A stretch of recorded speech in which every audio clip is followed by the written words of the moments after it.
এনিমিয়ার সাথে তোমার upper abdominal pain, recurrent upper abdominal pain, peptic ulcer disease থাকতে পারে না? পেপটিক আলসার ডিজিজ খুব কমন জিনিস। তাহলে একটা পেশেন্টের যদি ডিসফেজিয়া থাকে তাহলে তুমি পারমানেন্ট সিনড্রোম সাসপেক্ট করতে পারো। যদি তোমার এনিমিয়ার সাথে অ্যাবডোমিনাল পেইন থাকে তাহলে তুমি একটা আয়রন ডেফিসিয়েন্সি হিসেবে সাসপেক্ট করতে পারো। যদি তোমার হেমাটাইমাইসিস বা মেলানাইটিস বলেছে আমার কালো পায়খানা হয়, কালো বমি হয়, তাহলে ভ্যারিক্স হতে পারে, গ্যাস্ট্রিক আলসার হতে পারে, গ্যাস্ট্রিক কার্সিনোমা হতে পারে, যে কোনো টাইপ, মানে আপার জিআই ব্লিডিং বলতে পারবে পেশেন্টটা আমার হেমাটাইমাইসিস বা melaena. If the patient is having hematemesis or melanoma along with anemia, you may suspect the patient may have esophageal cause or gastric cause, even duodenal cause. কোনো কারণে পেশেন্ট যদি বলে যে আমার এনিমিয়ার সাথে আমার ফ্রেশ পারনাইটাল ব্লিডিং হচ্ছে, তাহলে যে কোরোনিক কজ যেগুলো আছে সেগুলো সমস্যা লাগবে। যদি এনিমিয়ার সাথে তোমার ফ্রেশ পারনাইটাল ব্লিডিং, সেটার নাম কি হেমাটেকেজিয়া, যদি থাকে তাহলে তোমার কোরোনিক কজগুলো মোস্ট লাগবে। আবার একটা পেশেন্ট বললো যে আমার এনিমিয়ার সাথে তুমি দেখলাম এডিমা সিমটমের সাথে তার মেনোরেজিয়া আছে, ফাইব্রোডিটাস আছে, অ্যাডেনোমায়োসিস আছে, বা ডিসফাংশনাল ইউটেরাইন ব্লিডিং আছে, মানে সে বললো আমার পিরিয়ডের সাথে বেশি রক্ত যায়, মেনোরেজিয়া আছে, তাহলে তুমি সাসপেক্ট করতে পারো তার অবশ্যই একটা ইউটেরাইন প্যাথোলজি থাকতে পারে। Menorrhagia due to either fibroid adenomyosis or dysfunctional uterine bleeding. Last clear জিনিস মনে রাখতে হবে যেটা ওয়েট লস। এই যতগুলো ম্যালিগনেন্সির কথা বলছি, ইসোফেজিয়াল ম্যালিগনেন্সি বা গ্যাস্ট্রিক ম্যালিগনেন্সি বা কোলোরেক্টাল ম্যালিগনেন্সি, কোনো কারণে যদি একটা পেশেন্টের এনিমিয়ার সাথে ওয়েট লস থাকে তোমাকে অবশ্যই আন্ডারলাইং গ্যাস্ট্রোইন্টেস্টিনাল ট্র্যাক্ট ম্যালিগনেন্সি চিন্তা করতে হবে। তাহলে দেখো এখানে অনেকগুলো সিমটম বলছি যেগুলো তোমার এনিমিয়ার সাথে থাকলে তুমি চিন্তা করবা যে এইটা হতে পারে, ঠিক আছে? এবার যদি সাইন চিন্তা করো, সাইন এবার এনিমিয়ার সাথে কি পেতে পারো, কোন সাইন পেলে তুমি কি চিন্তা করবা বলো? কম তো, হ্যাঁ খুবই ভালো কথা বলছো, কিন্তু এমার্জেন্সি ইমেজিন হবে না। তুমি সাইনের মধ্যে অ্যাঙ্গুলার চিলোসিস এবং গ্লসাইটিস, এটা তোমার মেগালোস্টিকের মধ্যে পাওয়া যায়, আয়রন ডেফিসিয়েন্সির মধ্যে পাওয়া যায়। তাহলে তুমি যখন সাইন বলবা তোমার এনিমিয়া নন স্পেসিফিক সাইনের সাথে তুমি অবশ্যই গ্লসাইটিস এবং অ্যাঙ্গুলার চিলোসিসও বলবা। বাট গ্লসাইটিস এবং angular চিলোসিস both iron deficiency anaemia এবং মেগালোস্টিকের দুইটার মধ্যেই পাওয়া যায়, শুধু আলাদা করতে পারবে না। বাট তোমাকে সাইনের মধ্যে এই সাইনটা তুমি বলতে হবে, গ্লসাইটিস, অ্যাঙ্গুলার চিলোসিস। এবার আরো কিছু স্পেসিফিক সাইন বলতে তোমার specific for iron deficiency anaemia, এই যে কোরিয়ানাইকা যেটা বললাম, যদি কোরিয়ানাইকা থাকে তাহলে পেশেন্ট অবশ্যই আয়রন ডেফিসিয়েন্সি এনিমিয়া চান্স বেশি। তুমি অ্যাবডোমেনের মধ্যে একটা পেশেন্টের ডিউডেনাল পয়েন্ট টেন্ডারনেস পাইলা, অবশ্যই পেশেন্টের ডিউডেনাল আলসার থাকতে পারে। একটা পেশেন্টের একটা অ্যাবডোমিনাল ম্যাস পাইলা, তো অবশ্যই তোমার একটা স্টোমাক কার্সিনোমা থাকতে পারে। তাহলে এনিমিয়ার সাথে তোমার অ্যাঙ্গুলার চিলোসিস থাকতে পারে, গ্লসাইটিস থাকতে পারে, ডিউডেনাল পয়েন্ট টেন্ডারনেস থাকতে পারে এবং অ্যাবডোমিনাল আপার অ্যাবডোমিনাল ম্যাস পেতে পারো। আবার যদি কোনো কারণে কোরোনিক ম্যাগনেসি থাকে তুমি অ্যাবডোমিনাল যে কোনো জায়গায় ম্যাচ পেতে পারো। একটা ডিসেন্ডিং করুন তুমি এখানে পেতে পারো, যদি একটা অ্যাসেন্ডিং করুন তাহলে তুমি রাইট নাম্বারের জন্য পেতে পারো, অ্যাবডোমিনাল ম্যাচ পেতে পারো in case of any colorectal malignancy or stomach carcinoma, ঠিক আছে? ফার্স্টে আরেকটা ইম্পর্টেন্ট জিনিস যেটা পাওয়া যায় কি গ্যাস্ট্রিক ম্যালিগনেন্সিতে, left supraclavicular lymph node enlargement, পড়ছো না? ভার্চুয়াস গ্ল্যান্ড, এই left supraclavicular lymph node enlargement পাওয়া যেতে পারে বা ভার্চুয়াস গ্ল্যান্ড এনলার্জমেন্ট পাওয়া যেতে পারে in case of carcinoma stomach. আর লাস্টলি একটা পেশেন্ট বলো যদি ম্যালিগনেন্সি থাকে তুমি পেশেন্টটা অবশ্যই একটা ক্যাকিক পেশেন্ট পেতে পারো। যদি ম্যালিগনেন্সি থাকে তুমি পেশেন্টটা ক্যাকিকশিয়া পেতে পারো। These are the symptoms and signs for iron deficiency anemia. যদি তোমাকে ইনভেস্টিগেশনের কথা বলে তিন ভাগে ভাগ করে বলতে হবে, একটা হচ্ছে জেনারেল ইনভেস্টিগেশন, একটা হচ্ছে specific investigation to establish iron deficiency, আর থার্ড হচ্ছে investigation to detect underlying cause. তিনটা হেডিংয়ে বললাম, একটা হচ্ছে জেনারেল ইনভেস্টিগেশন, দুই নম্বর হচ্ছে specific investigation to establish iron deficiency, আর number 3 is investigation to detect the underlying cause. তো তোমাকে যদি তোমার জেনারেল ইনভেস্টিগেশনের কথা বলে এক নম্বর হচ্ছে কমপ্লিট ব্লাড কাউন্ট, সিবিসি। সিবিসির মধ্যে যেটা পেতে পারো সেটা হচ্ছে হিমোগ্লোবিন কম পাবা তো। আবার যদি বলতো সেটা মাইক্রোসাইটিক হাইপোক্রোমিক অ্যানিমিয়া, অবশ্যই তুমি এমসিপি কম পাবা, এমসিএইচ কম পাবা। আমার হিমোগ্লোবিন কম, দুই নম্বর হচ্ছে এমসিপি কম, তিন নম্বর হচ্ছে এমসিএইচ কম, এটা হচ্ছে মেইন ফাইন্ডিং। যদি তোমাকে পেরিফেরাল ব্লাড টিম করতে বলা হয় তাহলে তুমি আবার পাবা microcytic hypochromic anaemia with plenty of pencil cells and target cells, কিন্তু এখানে পেনসিল সেলটা পাওয়া যাবে বেশি দেন টার্গেট সেল। থ্যালাসেমিয়ার ক্ষেত্রে টার্গেট সেল বেশি পাওয়া যাবে দেন পেনসিল সেল। তাহলে এখানে পাওয়া যাবে microcytic hypogammaglobulinemia with plenty of pencil cells and target cells, but pencil cells are more abundant than the target cells. তাহলে দেখো আমার ইনভেস্টিগেশনের মধ্যে জেনারেল ইনভেস্টিগেশন কিন্তু তোমার সাধারণত এই দুটি। যদি তোমাকে স্পেসিফিক ইনভেস্টিগেশন বলা হয় two establish iron deficiency, iron profile করতে হবে। আয়রন প্রোফাইলের মধ্যে আমরা কয়টা জিনিস দেখি? একটা সিরাম আয়রন দেখি আমরা, সিরাম আয়রন। 2 নাম্বার দেখি আমরা TIBC, total iron binding capacity. 3 number আমরা ফেরিটিন দেখি। 4 নাম্বার আমরা পার্সেন্ট স্যাচুরেশন অফ ট্রান্সফেরিন দেখি, পার্সেন্ট স্যাচুরেশন অফ ট্রান্সফেরিন দেখি। 5 নাম্বার আমরা সলিউবল ট্রান্সফেরিন ডিসিপ্টর দেখি। 5টা জিনিস দেখি, serum iron, serum ferritin, total iron binding capacity, percent saturation of transferrin and soluble transferrin receptor।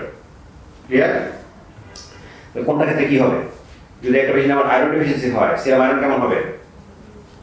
কেমন হবে? কম হবে। ফেরিটিন কেমন হবে? হ্যাঁ, কম হবে। টোটাল আয়রন বাইন্ডিং ক্যাপাসিটি কেমন হবে? অবশ্যই বেশি হবে। পার্সেন্ট স্যাচুরেশন ট্রান্সফারিন কেমন হবে?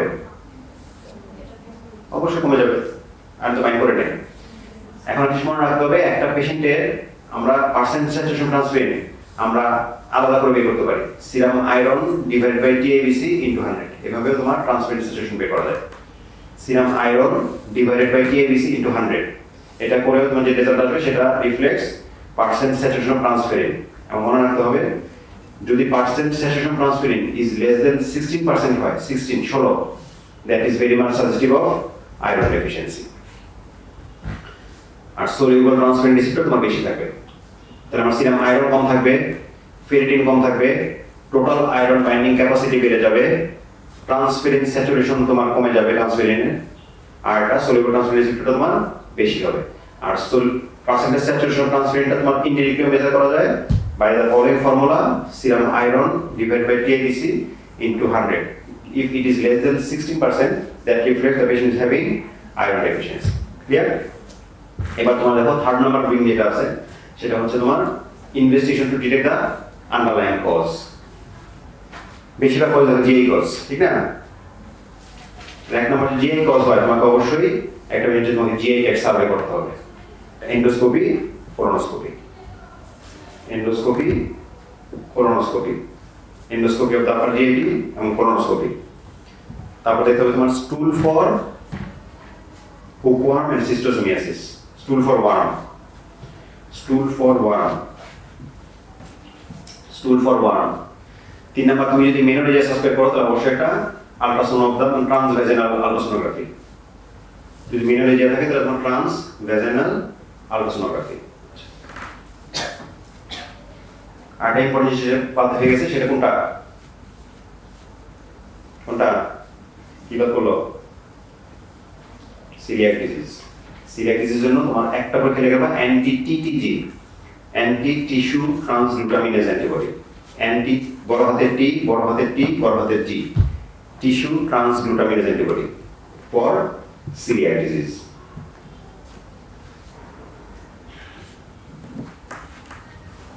ঠিক আছে? তাহলে this are the investigation for the iron deficiency. একটা জিনিস সবসময় মনে রাখবা, যে কোনো একটা আয়রন ডেফিসিয়েন্সি পেশেন্টের হিস্ট্রি নেওয়ার সময় তুমি বলে কোন কোন ড্রাগ হিস্ট্রি নিবা, কোনটা কোনটা নিবা। এক নম্বর তোমার পিপিএ বলে দিয়েছি।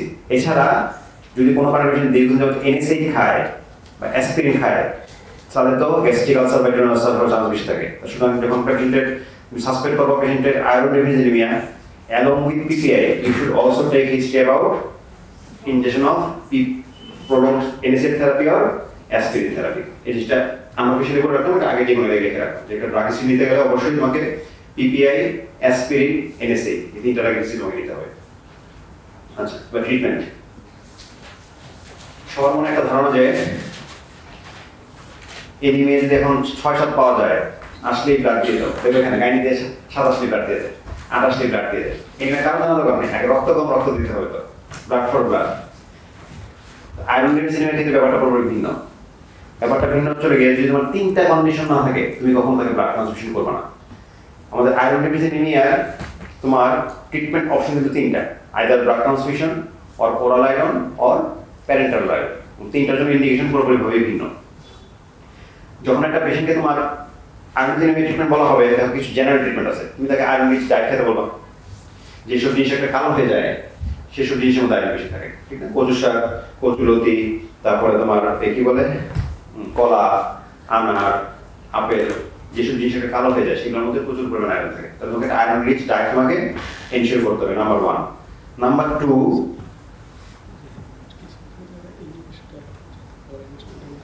ওরা সব বাংলা বোঝে, 5th ইয়ারে সবাই বাংলা বোঝে, 4th ইয়ারে প্রথমার্ধে ভালো বাংলা বোঝে। আচ্ছা 5th ইয়ার কি বলবো, মাথা রিচ করে দিচ্ছে।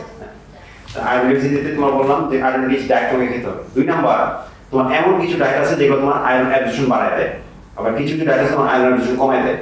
এটা ভাইবার একটা কোশ্চেন যে কোন কোন ডায়েট খেলে তোমার শরীরে আয়রন অ্যাবজর্পশন বাড়ায়, নিজেরই বুদ্ধি করে বলতে পারো কোনটা। একটা যদি বলা হয় ভিটামিন সি, তাহলে কোনো পেশেন্ট আর অ্যামাইনো অ্যাসিড, যদি কোনো কারণে একটা পেশেন্টকে ভিটামিন সি এনশিওর করা যায় বা বেশি অ্যামাইনো অ্যাসিড এনশিওর করা যায়, that will help increase absorption of the iron. Clear? আবার কিছু জিনিস তোমার আয়রন অ্যাবজর্পশন কমায় দেয়, সেই জিনিস খাইতে না মানা করে দিই। কোন জিনিস? ফসফেট, ফাইটেট, ট্যানিন, তিনটা জিনিস। Phosphate, phytate, tannin. চা, কফি, যেগুলো মিল্ক অ্যান্ড মিল্ক প্রোডাক্ট, যেগুলো ফসফেট বেশি থাকে, that hamper the absorption of the iron. তো একটা পেশেন্ট আয়রন থেকে বেশি ট্রিটমেন্ট দেওয়ার সময় তাকে বলবা আপনি আয়রন যুক্ত ডায়েট বেশি করে খান, সাথে ভিটামিন সি যুক্ত খাওয়া বেশি করে খাবেন, প্রোটিন জাতীয় খাওয়া বেশি করে খাবেন, এবং ফাইটেট, ফসফেট, ট্যানিন তোমাদের জন্য ইম্পর্টেন্ট। আর রোগীকে বলার সময় বলবা আপনি মিল্ক এবং মিল্ক প্রোডাক্টটা অ্যাভয়েড করবেন, টি, কফি এগুলো অ্যাভয়েড করবেন, ঠিক আছে? আচ্ছা, এবার ট্রিটমেন্টের মধ্যে যদি একটা পেশেন্টের 3টা জিনিস থাকে, অনলি 3টা জিনিস, যে একটা পেশেন্টের অ্যানজাইনা আছে, হার্ট ফেলিওর আছে, বা এভিডেন্স অফ সেরিব্রাল হাইপোক্সিয়া আছে, পেশেন্টটা খুবই ডিজিনেস হয়ে যাচ্ছে, পেশেন্ট প্রচন্ড ভার্টাইগো হচ্ছে, পেশেন্টের লাইট হেডেডনেস আছে, বা পেশেন্টের একটা প্রি-সিনকোপাল অ্যাটাক হচ্ছে, তাহলে একমাত্র ব্লাড ট্রান্সফিউশন দিবা। তাহলে ব্লাড ট্রান্সফিউশন হচ্ছে 3টা, যদি পেশেন্টের হার্ট ফেলিওর থাকে, পেশেন্টের যদি অ্যানজাইনা থাকে, বা এভিডেন্স অফ সেরিব্রাল hypoxia থাকে। Only if the patient have these 3 symptoms, blood transfusion is indicated. এছাড়া হিমোগ্লোবিন যদি তোমার 7 হয়, তুমি কখনো তাকে ব্লাড ট্রান্সফিউশন দিবা। ক্লিয়ার? তাহলে আমরা কি ট্রিটমেন্ট দেব? অবশ্যই আমরা ওরাল আয়রন দেব, ফেরাস সালফেট দেব। তারপর আমরা ওরাল আয়রন দেব বা ফেরাস সালফেট দেব। পরীক্ষার কমন জিজ্ঞেস করে একটা ওরাল আয়রন দেওয়ার পর অ্যাডভার্স ইফেক্ট কি? তাহলে গাইনিকের ধরে মেডিসিনের ধরে ওরাল আয়রন দেওয়ার পর অ্যাডভার্স ইফেক্ট কি? একটা হচ্ছে মেটালিক টেস্ট, মুখের স্বাদ নষ্ট হয়ে যায়, ঠিক না? একটা মুখ মেটালিক টেস্ট, মুখের স্বাদ নষ্ট হয়ে যায়। 2 নম্বর হচ্ছে তোমার nausea and vomiting। 3 নম্বর হচ্ছে nausea and vomiting। Third one is altered bowel habit, either constipation হয় বা ডায়রিয়া হয়। altered bowel habit কথার অর্থ কি বলতো? আমরা যেমন তোমার টিউবারকুলোসিস যেটা বলে যে পেশেন্টের altered bowel habit হিস্ট্রি দিতে হবে, জিনিসটা অর্থ কি আমরা বলতে দেখো। দুই কি জিজ্ঞেস করতে হবে, আপনাকে আজকে পায়খানা পাওয়ার সময় কালকে ডায়রিয়া হয়, এটা দেখি what do you mean by altered bowel habit?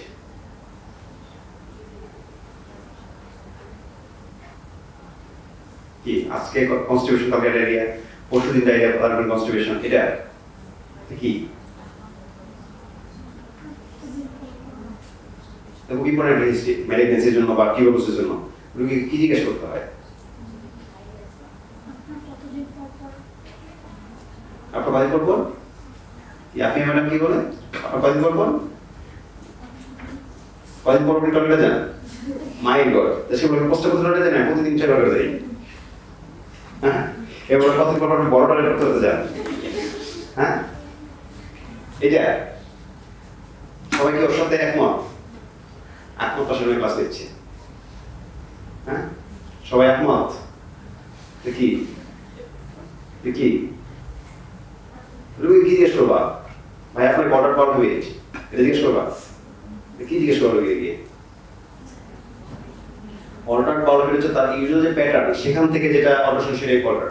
আমি রেগুলারই মনে করো একদিন পর পায়খানা করি সাপোজ, বা আমি রেগুলারই দিনে 2 বার করে টয়লেট করি, এটা আমার নর্মাল বাউল ইউনিট। আমার রেগুলারলি 2 বার করে টয়লেট, হঠাৎ করে 6 মাস ধরে আমার টয়লেট হয়ে গেছে দিনে 1 বার, বা আমি এখন 2 দিন পর পর যাই, সেটা অল্টার। আর আগে আমি রেগুলার 2 দিন পর পর যাইতাম, এখন আমি দিনে 2 বার করে যাই, দ্যাট ইজ অল্টার। অল্টার মানে এখানে আজকে ডায়রিয়া, কালকে কনস্টিপেশন, ঠিক আছে? তাহলে আমাদের আয়রন খেলে আমাদের অল্টার্ড বাউল হ্যাবিট হতে পারে। যদি কখনো এরকম হয় সেই ক্ষেত্রে তোমাকে ফেরাস সালফেটের ডোজটা আইদার রিডাকশন করতে হবে বা ফেরাস ফিউমারেট বা ফেরাস গ্লুকোনেটে তোমাকে কনভার্ট করতে হবে প্রিপারেশনটা। তাহলে আমাদের যদি ফেরাস সালফেট দিয়ে যদি তোমার এরকম অ্যাডভার্স এফেক্ট হয়, আইদার ফেরাস সালফেটের ডোজ রিডাকশন করতে হবে বা ফেরাস সালফেটটা তোমার রিপ্লেস করতে হবে by ferrous gluconate or ferrous fumarate দিয়ে। ঠিক আছে? আচ্ছা, এবার তোমাদের সবচেয়ে একটা প্রিয় জিনিস হচ্ছে ইনজেকশন আয়রন, ওই যে রক্তের স্যালাইন। দেখবা যে কিছু হইলেই আমাকে রক্তের স্যালাইন দেয়, রক্ত দিব না, রক্তের স্যালাইন দেবো। এটা সারা জীবনের জন্য মাথায় ঢুকাই নাও। প্যারেন্টারাল আয়রনের indication is very minimum, very minimum. কখন কি? যখন একটা ওরাল আয়রন দেওয়ার পরে পেশেন্টটা লোয়েস্ট ডোজে ইনটলারেন্ট। যে পেশেন্টের ওরাল আয়রন লোয়েস্ট ডোজে দেওয়ার পরেও সে ইনটলারেন্ট ওরাল আয়রন, তারপর তার সাইড এফেক্ট হচ্ছে এটা। বা ওরাল আয়রন দিলে তো আলটিমেটলি তোমার জিআই ট্র্যাক্টে অ্যাবজর্পশন হবে, ঠিক না? তাহলে যে পেশেন্টের গ্যাস্ট্রেক্টমি করা আছে বা যে পেশেন্টের ম্যালঅ্যাবজর্পশন আছে বা যে পেশেন্টের গাট ডিজিজ আছে যেখান থেকে অ্যাবজর্পশনের সমস্যা হতে পারে, একমাত্র this patients are suitable candidate for parenteral iron. তাহলে প্যারেন্টারাল দুই শ্রেণীর পেশেন্টকে দেব, দুই ক্যাটাগরি। একটা হচ্ছে হু আর intolerant to oral iron at lowest given dose, number 1. Number 2, patients who are having malabsorption, chronic gut problem or had gastric surgery. Clear? যে পেশেন্টের chronic gut problem, malabsorption or gut surgery history আছে তাদের ক্ষেত্রে আমরা oral দিব, বা যে lowest possible oral iron যে intolerant থাকবে তাদেরকে এখন শুধু parenteral iron দেব। ক্লিয়ার? দুই ধরনের আয়রন আমরা দেখি, একটা হচ্ছে আয়রন আইসোমাল্টোজ, ফেরিক আইসোমাল্টোজ, আর হচ্ছে ফেরিক কার্বক্সিমাল্টোজ। ফেরিক আইসোমাল্টোজ এবং ফেরিক কার্বক্সিমাল্টোজ, এটা অ্যাডভার্স ইফেক্ট একটাই, রিয়ারলি অ্যানাফাইলেকটিক রিঅ্যাকশন হতে পারে। রিয়ারলি অ্যানাফাইলেকটিক রিঅ্যাকশন হতে পারে।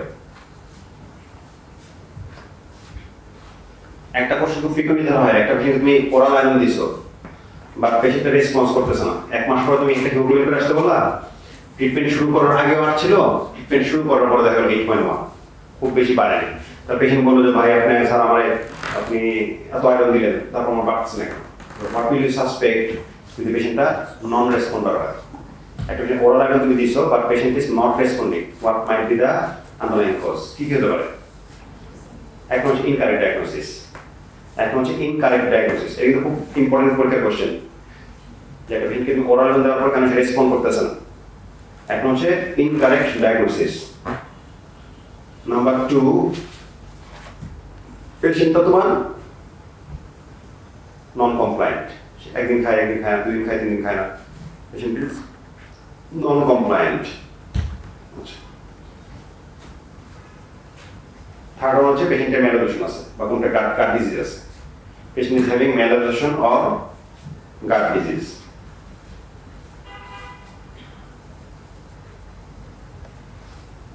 চার নম্বর হচ্ছে পেশেন্ট যদি কন্টিনিউয়াস ব্লাড লস থাকে, কন্টিনিউয়াস ব্লাড লস থাকে।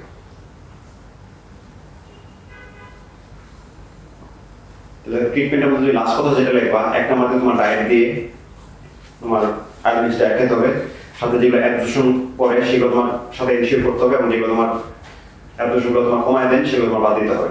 এবার তোমার অপশন 3টা, either blood transfusion or oral iron or parental iron. 3 number হেডিংটা দিবা treatment of the underlying cause. Treatment of the underlying cause. Treatment of the underlying cause, যেমন তোমার treatment of the peptic ulcer disease or treatment of the worm infestation. দুইটা example লিখে দিলাম, treatment of the peptic ulcer disease, treatment of the worm infestation. তাহলে iron deficiency নিয়ে সেই পর্যন্তই, ঠিক আছে? আগামী আমরা ভালো করে ট্রেনিং নেব, এটা পরীক্ষার জন্য সবচেয়ে ইম্পর্টেন্ট ট্রেনিং এবং সবচেয়ে ভালো করতে হবে। আমি যে টপিক পড়া দিছি এটা করতে পারলে এফসিবিতে পাস হয়ে যাবে। এটা ভালো দেখাতে বলছে যে কোনো খাতার প্রতিটা সিস্টেম খাতা করো, তোমাদের কাজগুলো করো না, প্রতিটা সিস্টেম ওয়াইজ খাতা করে দেওয়া, পরীক্ষার শুধু সে খাতা করো, সিস্টেম ওয়াইজ খাতা করো। আর একটা বলছি ওয়ার্ডে long case short case viva ওই রিলেটেড কোশ্চেন দিয়ে আবার সিস্টেম ওয়াইজ খাতা বানাতে দেওয়া। তাহলে মনে করো সিবিএস এর খাতা হবে দুইটা, একটা হলো লেকচার খাতা আর একটা হলো ক্লিনিক্যাল খাতা। সেই ক্লিনিক্যাল খাতার মধ্যে written long case short case OSPE যা আছে সেটা যাবে। আর গিফটের মধ্যে লিখে দেবে। পরীক্ষার আগে একটা কার্ডিও সিস্টেমে যদি 2টা খাতা পড়ো ঘুরে না। যাদের হাতের লেখা ভালো আছে তারা সব ব্যাচ থেকে কোশ্চেন কালেক্ট করে, সিনিয়র থেকে কোশ্চেন কালেক্ট করে এখন থেকেই সেই ভাইবা কোশ্চেন এবং শর্টেজ কোশ্চেন খাতা তৈরি করে ফেলো। একদিন মধ্যে রেডি করো, বাকি সব ফটো করে দিবে। এটা করতে পারলে দেখবেন 1 বছর পরে এরকম কষ্ট হবে, তখন কোশ্চেন তো পাইতে হবে না, নিজে কোশ্চেন সলভ করতে পারবা। ঠিক আছে? তো যার যে রেসপেক্টিভ ওয়ার্ড আছে সেই ওয়ার্ডে সেভাবে খাতা করে রেডি করে ফেলো।